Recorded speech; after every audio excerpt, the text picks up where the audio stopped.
Assalamualaikum warahmatullahi wabarakatuh. Alhamdulillah, pada hari ini kita kembali bertemu di dalam pelajaran Nahwu. Pembahasan kita masih tentang taukid. Pada pertemuan yang telah lalu, kita telah mempelajari apa pengertian taukid, yakni kalimat yang dipakai untuk menguatkan arti kalimat yang dikuatkan, supaya menghilangkan keraguan. Jadi fungsi taukid adalah untuk menguatkan atau menekankan sesuatu supaya orang lain tidak ragu lagi. Telah ada contohnya di minggu yang lalu, misalnya datang oleh Zaid dia sendiri. Ja'a Zaidun nafsuhu. Itu nafsuhu dia sendiri, itu menghilangkan keraguan dari sangka-sangka bahwa Zaid datang berdua kah atau bertiga kah. Fungsi taukid tadi menekankan bahwa yang datang memang Zaid sendirian. Adapun lapas-lapas taukid, yaitu diantaranya ada nafsun, ainun, kullun, dan ajma'u. Untuk nafsu dan ainun, nah itu sudah kita bahas, yakni khusus mentaukidkan isim mufrad. Contoh ja'a Zaidun nafsuhu. Nafsuhu itu taukid, muakkadnya atau kalimat yang dikuatkan adalah kalimat Zaidun. Zaidun isim mufrad. Nah, nafsuhu taukid. Atau ja'a Zaidun ainuhu. Zaidun isim mufrad, ainuhu taukidnya. Nah, Zaidun yang dikuatkan disebut muakkad, ainuhu taukid. Nah, jadi khusus ainun dan nafsun mentaukidkan isim mufrad. Dan perlu diingat, ainun dan nafsun ketika menjadi taukid itu harus beridhofat atau bersambung dengan isim dhamir yang kembali kepada kalimat muakkadnya tadi. Pada hari ini kita akan meneruskan, yakni taukid menggunakan kullun dan ajma'u. Jadi kalimat kullun dan ajma'u bisa digunakan untuk mentaukidkan isim mufrad ataupun isim jamak. Misalnya contoh taukid menggunakan kullun yaitu seperti ishtaraitul abda kullahu. Kullahu itu menjadi taukid.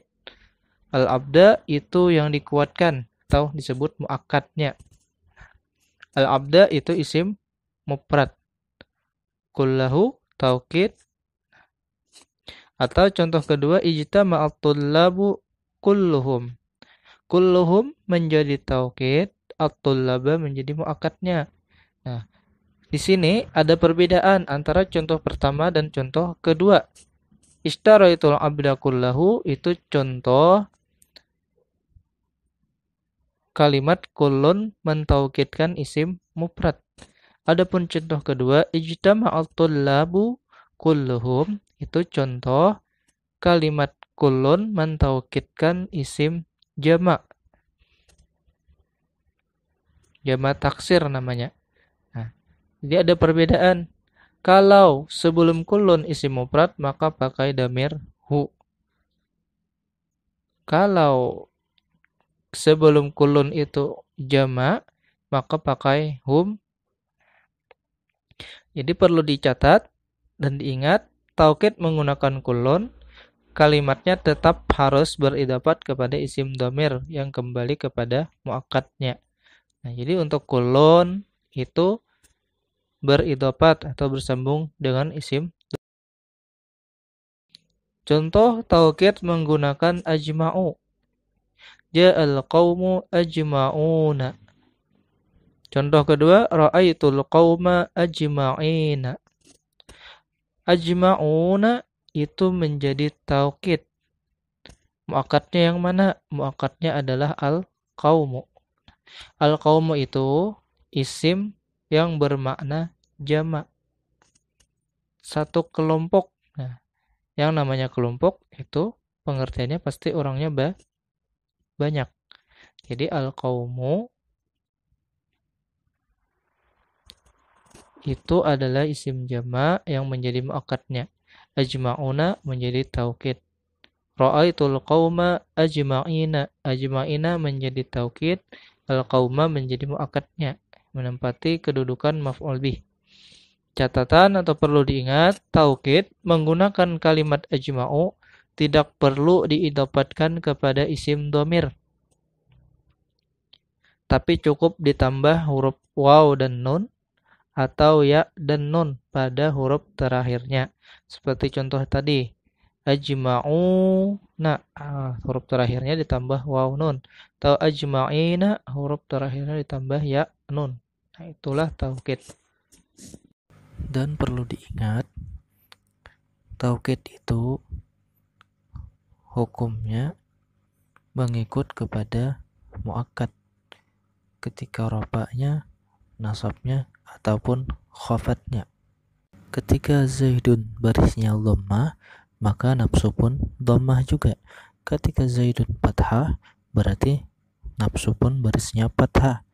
Nah, jadi itu mengikut kepada muakkadnya. Jadi di sini kita ambil kesimpulan bahwasanya lafaz taukid itu ada 4. Nafsun dan ainun itu khusus mentaukidkan isim mufrad,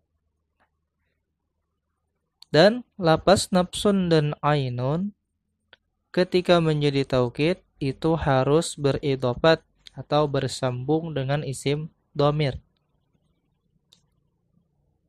Kemudian lafaz taukid berikutnya yaitu kullun, itu bisa digunakan untuk mentaukidkan isim mufrad ataupun isim jamak. Dan lafaz kullun ini harus beridofat kepada isim dhamir. Taukid dengan lafaz ajma'u itu mentaukidkan isim jamak atau isim mufrad. Namun ketika ajma'u menjadi taukid, dia cukup ditambahkan huruf waw dan nun ketika muakkadnya itu marfu, atau ya dan nun ketika muakkadnya itu mansub.